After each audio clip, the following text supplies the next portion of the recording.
Well, hello again. Welcome to our mental health resourcing talk here at the MCBC. My name is Ken. I'm one of the pastors here at the church, and we just want to spend this time to have an open dialogue about various mental health issues. And especially given this COVID season, we know that many of us may be suffering various forms. And at the same time, we don't want anyone to suffer in silence. So I have my guest with me. Her name is Eunice, and Eunice is going to introduce herself. Go ahead. Hi, my name is Eunice. I am a qualifying registered psychotherapist in the province of Ontario. I've graduated from Tyndale recently with MDiv in clinical counseling. Great. And so we are just talking about various aspects of mental health. I do want to just say none of this is considered medical advice in any way, shape, or form. All this is a dialogue to open safe conversation spaces. If you are in need of help, we just want to encourage you to talk to your family doctor. If you need, go to an emergency room closest to you. One of the other areas that we advocate for is CAMH in the Greater Toronto Area, the Center for Addiction and Mental Health. And so we'll just put that information there for you as well. So our time here today, we're going to be talking about a very sensitive subject as well. It's called grief. And grief, I think, many of us, I think, don't know exactly what to do with it sometimes. And the fact is that grief can come in so many different ways. It starts with usually a loss, right? And so we have all suffered a form of grief now, given this pandemic. Some of us have lost jobs. Some of us have lost what we could, like, I'm grieving over some of the simple things like going to the gym or being able to go out to the mall and just take a walk. And so we've had a lot of loss, and there are some big losses. We've had people who have passed away during COVID. So we are suffering from some very, very big challenges with grief. So Eunice, why don't you start us off? Why don't you tell us a bit about what is grief in general? So in general, it's just an emotional response to a significant loss. I do want to highlight that loss can cover many things. I think in general people associate with death. Death is one of them, but there's also loss. In pandemic, we lost our freedom. As you say, you're not able to go to gym, you're not able to go meet people, we're not able to have that gathering. We're experiencing loss of physical connection.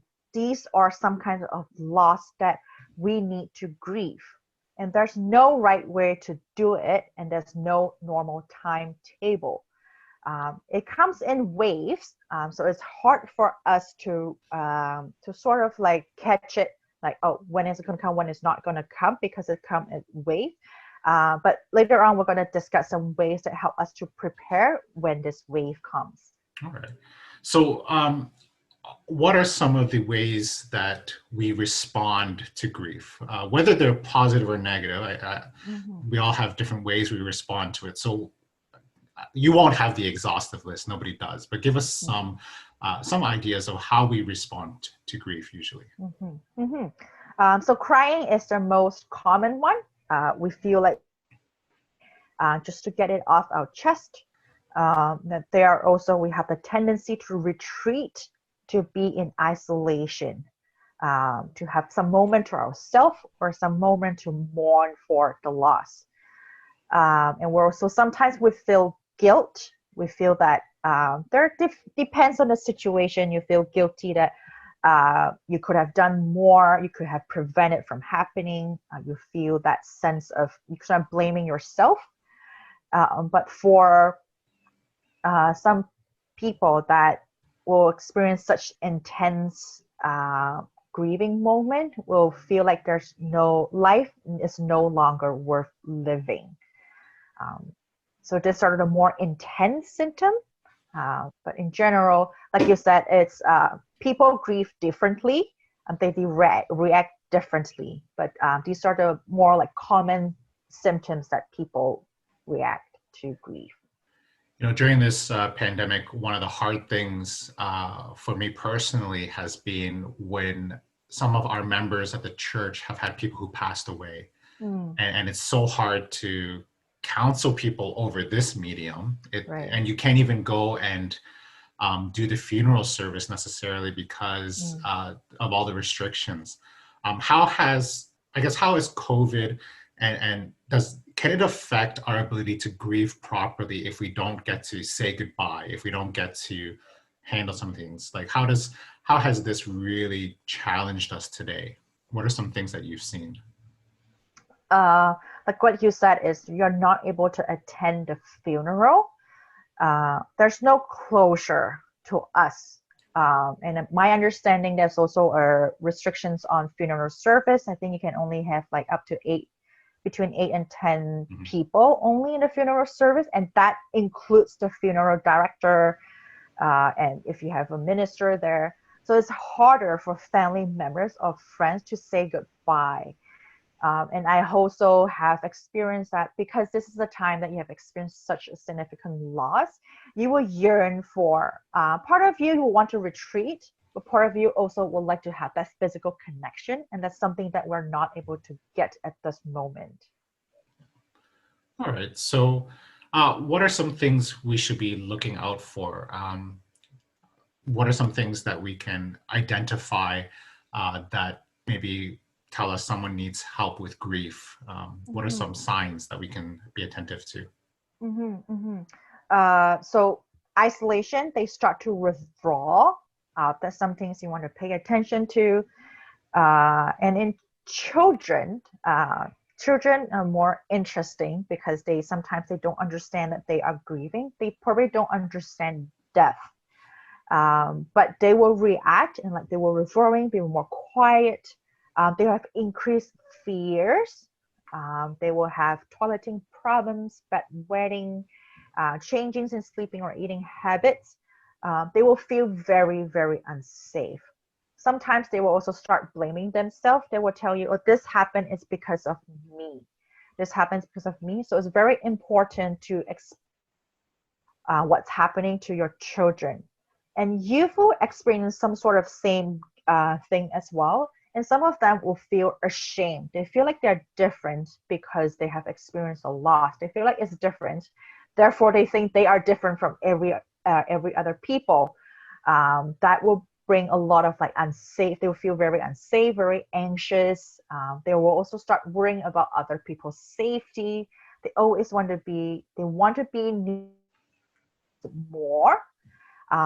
And you also want to watch out for some risk-taking behaviors in either youth or adults or seniors to escape these overwhelming emotions.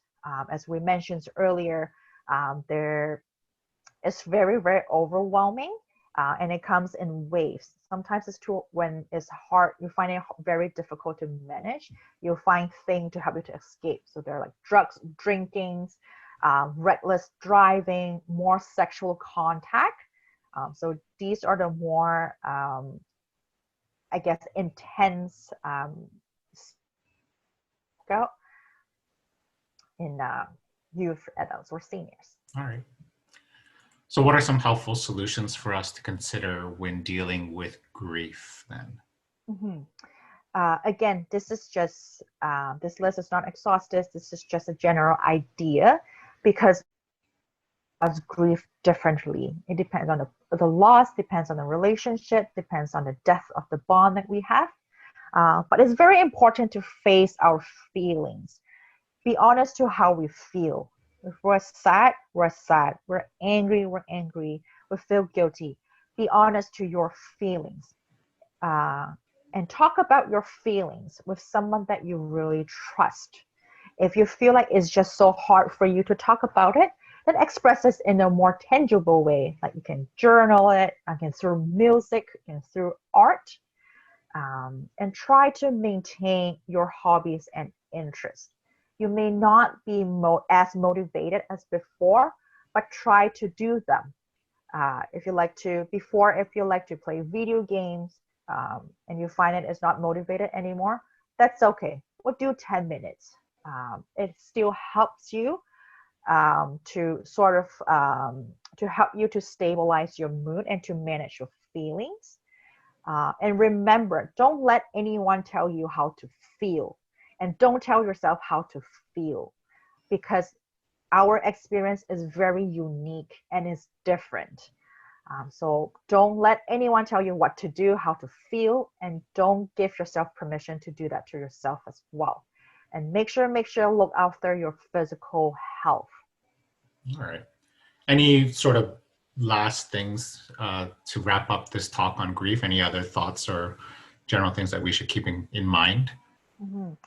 Because there's no a normal timetable for grief, so it's harder for us to say, oh, grief for 3 months, grief for 1 year, and move on. But having said that, we do have to pay attention if our loved ones are focusing on the loss for a very long time. So let's say a year or two, and unable to perform daily activities, you probably want to seek professional help. And also, when we are talking to someone who are grieving, create a safe place. If you don't know how to react, be honest. They say, I don't know how. I know it's really hard for you, but I don't know how to react. Sometimes sit in silence and be in present helps. All right. So great. Well, this has been our discussion on grief, and it's something that in this current climate, many of us are experiencing, whether we recognize it or not, and we all respond very differently. It can be big and it can be small. So again, this is just us having this dialogue to give you some perspectives and some things maybe that you didn't consider about grief and about this time that we live in. So again, we just want to encourage you to be able to have conversations, to be equipped just a little bit more so that we can make sure that nobody really has to suffer in silence during this time. So that's it for our session here on grief, and we'll see you again as we tune in for our next one.